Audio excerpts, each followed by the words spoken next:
Em nome de Jesus, damos início a mais uma vez uma história dos pioneiros, uma continuação direta de semana passada, que estudamos sobre José Bates, todo o avanço daquele marinheiro, na parte da temperança, depois crendo no advento de Cristo e tudo mais.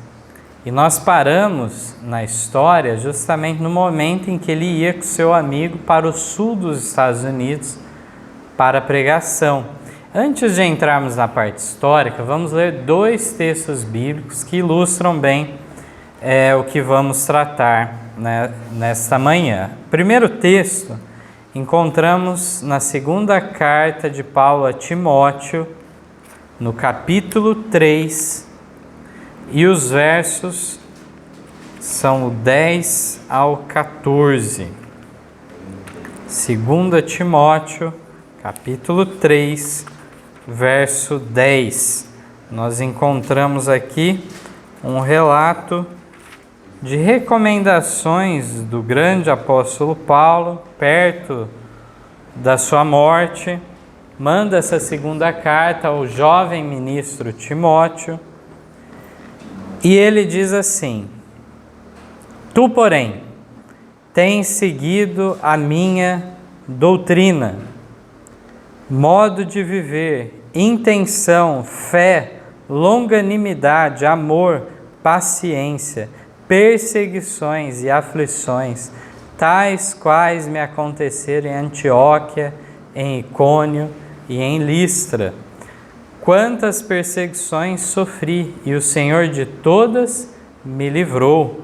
E também todos os que piamente querem viver em Cristo Jesus padecerão perseguições. Mas os homens maus e enganadores irão de mal para pior, enganando e sendo enganados. Tu, porém, permanece naquilo que aprendeste e de que foste inteirado, sabendo de quem o tendes aprendido.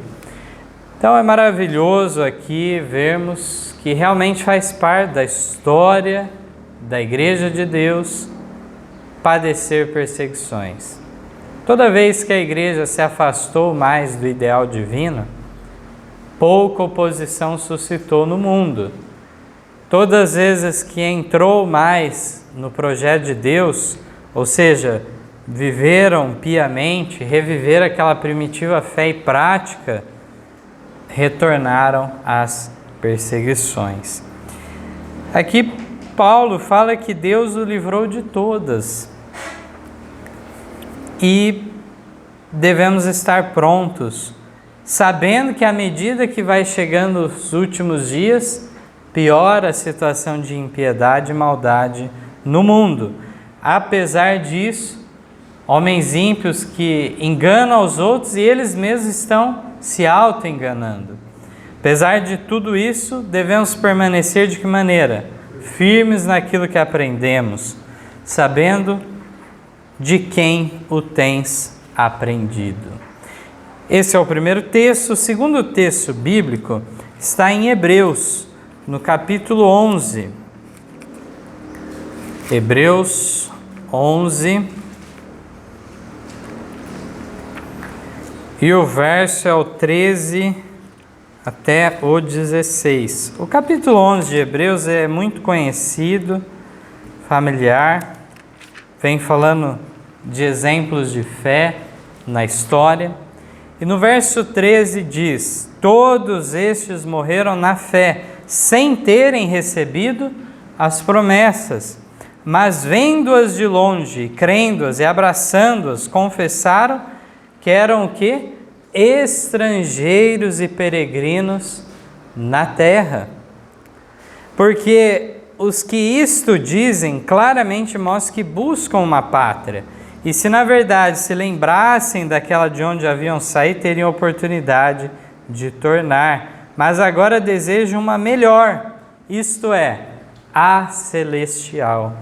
Por isso também Deus não se envergonha deles, de se chamar seu Deus, porque já lhes preparou uma cidade.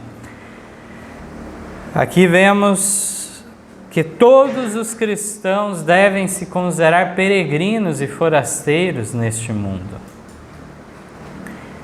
A pátria celestial é a verdadeira pátria deles. Eles então morreram na fé, não receberam a recompensa prontamente, mas está reservado o galardão para naquele grande dia Deus dar a cada um segundo as suas obras. Então, entrando aqui em nossa história, José Bates e Emma Gurney viajaram para o sul do país, até Maryland. Logo chegaram a uma vila, onde pareceu um bom lugar para iniciarem suas pregações. Haviam 2 casas de culto e eles pediram permissão para pregarem nelas.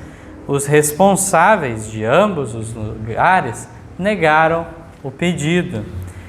Bates conhecia na região um taberneiro de seus tempos de marinheiro. Devido a esta amizade, muitos anos atrás, o homem disse que ele poderia realizar as reuniões no salão da taberna. O que era uma taberna? Era tanto servia como um bar para as pessoas, como até mesmo um restaurante. De fato, alimentando aqueles homens que estavam de passagem por lá. Durante 5 dias, realizaram então as reuniões, sempre estando cheio de gente o local. Emma Gurney dava abertura ao culto cantando. Sua bela voz inspirava os ouvintes. Em seguida, era a solene mensagem que Bates trazia. Então, o ferreiro cantor, como já vimos anteriormente, fazia sua participação especial então nas reuniões. No último dia, alguns desordeiros planejavam criar tumulto no meio da reunião. Mesmo sabendo da ameaça, Bates permaneceu firme, pregando a mensagem. Os bagunceiros não apareceram, mas assim que Bates terminou de falar, um dos homens que havia negado de ele usar a casa de culto, começou a gritar coisas indecentes sobre o pregador e a mensagem. José Bates respondeu: irmão, você é bem-vindo para apresentar-se e declarar o seu contra-argumento. O homem começou o seu discurso, mas só conseguiu demonstrar que nada sabia sobre o assunto. De repente, o homem gritou: vamos expulsá-lo da cidade. Faltou argumento, não tinha preparo algum para se contrapor a Bates. O que restou foi apelar: vamos expulsá-lo. Calmamente, Bates disse: não pensem que viajamos quase 1000 quilômetros através do gelo e da neve à nossa própria custa para lhes dar essas boas novas sem primeiro sentar-nos e calcular o custo.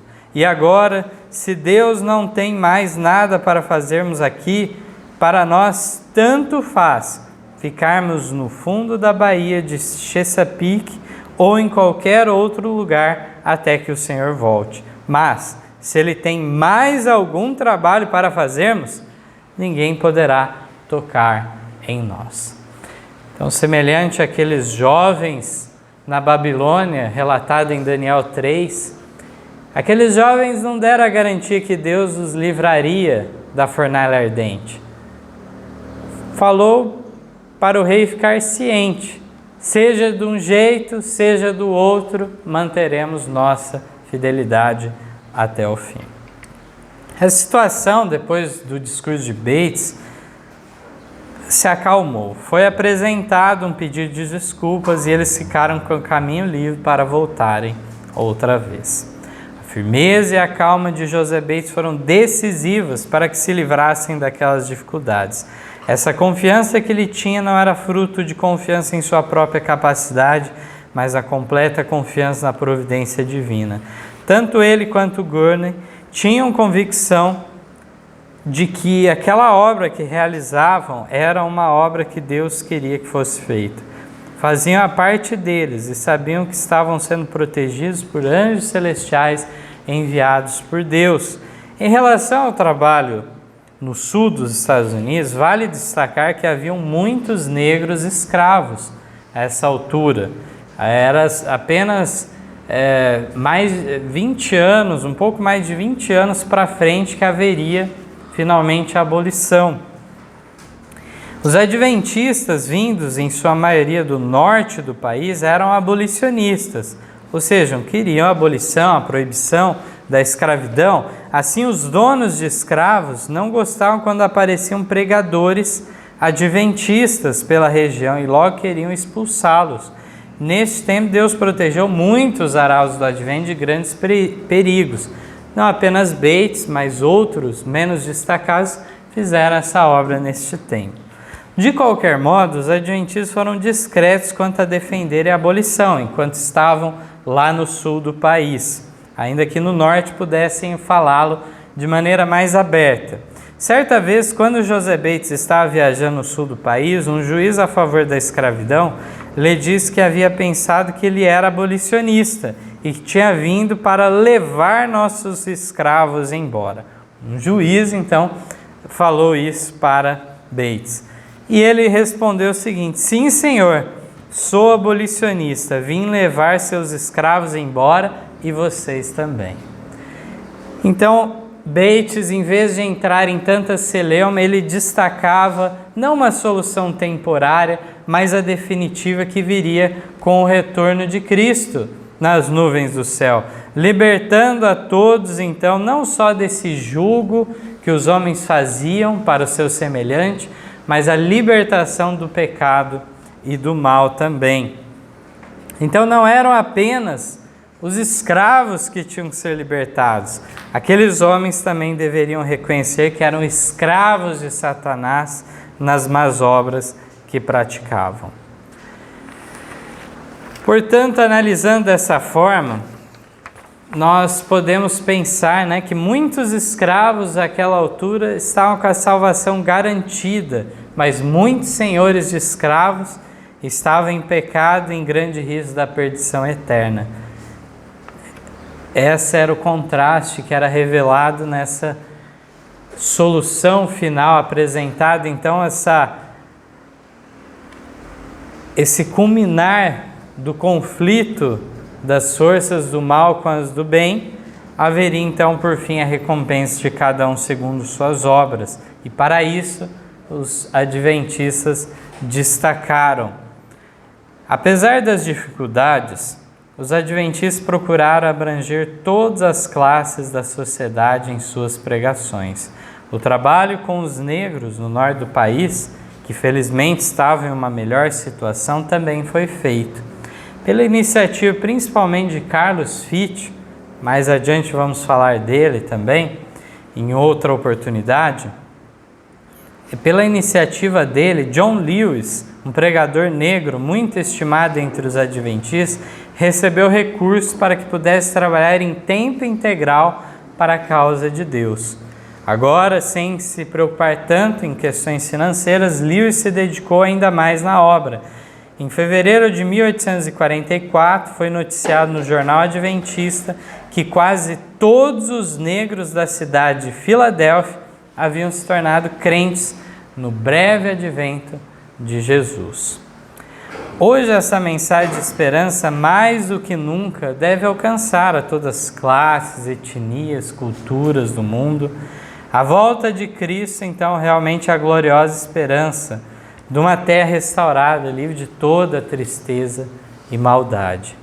Prosseguindo com os trabalhos no sul dos Estados Unidos, Bates e Emma Gurney chegaram a Chester, essa cidade ainda em Maryland, onde conseguiram um local de reuniões no qual podiam falar tanto a escravos como a seus proprietários. Bates pediu que seu amigo cantor abrisse a reunião com um hino que ambos apreciavam e que era, na verdade, o preferido do ferreiro cantor.